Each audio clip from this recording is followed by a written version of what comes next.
finishing my day of teaching, and I wanted to share something quick. And also, I wanted to try this setup, which is a different setup for me.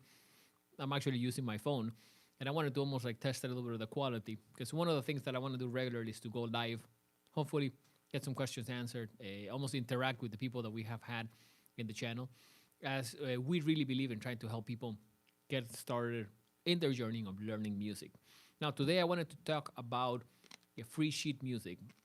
And one of the things that I've been seeing regularly, I purchased a couple of books and I have them here with me. So I purchased a couple of books of sonatas and things because I've been trying to do some research, especially into getting our students to learn a little bit more classical piano as well. That's one of the things that we do, which is to play songs that are current. And I have noticed one thing that I wanted to almost to share with you guys, because I think this is something that maybe you do know, but maybe you don't.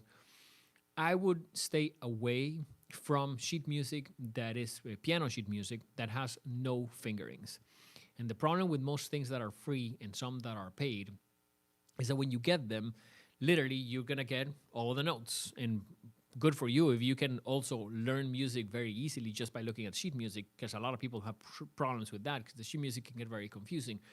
But one thing that I see now as an educator, I've been doing this for a while, is that people need the fingers. It's one of the things that I don't understand. Is like, why don't we put every single note, we put the finger, especially for someone that is starting in their journey.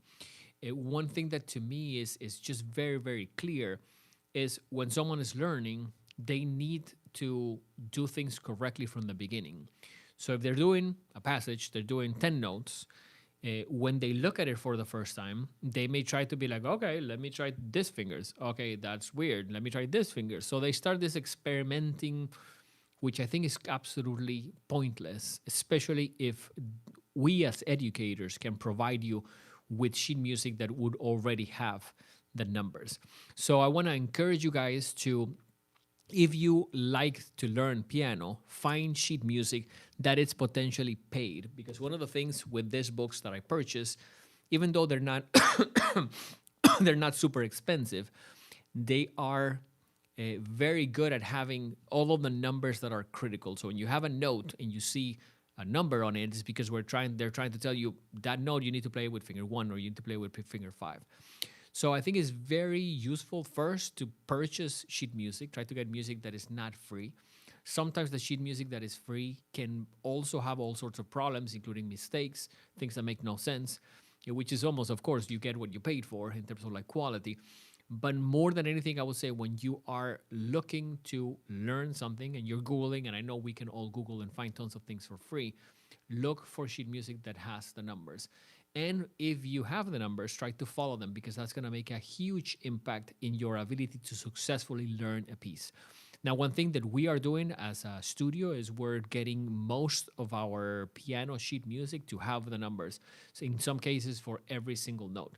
And I have seen so much progress in my students once they can take the guesswork out of it, because it's almost like as you get more advanced, you can figure out the numbers and you can almost like test out a couple things. But it's like, why would we have our students that are learning spend time and waste time in the process of trying to figure out what finger they're going to use? So once again, encourage you guys to purchase sheet music that has the fingers on it, or at least try to find versions that are maybe for free, but that do have fingerings. I think that's going to make a huge almost like step in the right direction. So when you're putting in the time to practice, it's actually valuable time and time that you're moving along. We'll see you guys soon. And once again, I wanted to do a live here to test out a little bit of the quality, how it sounds and all that. We'll see you guys.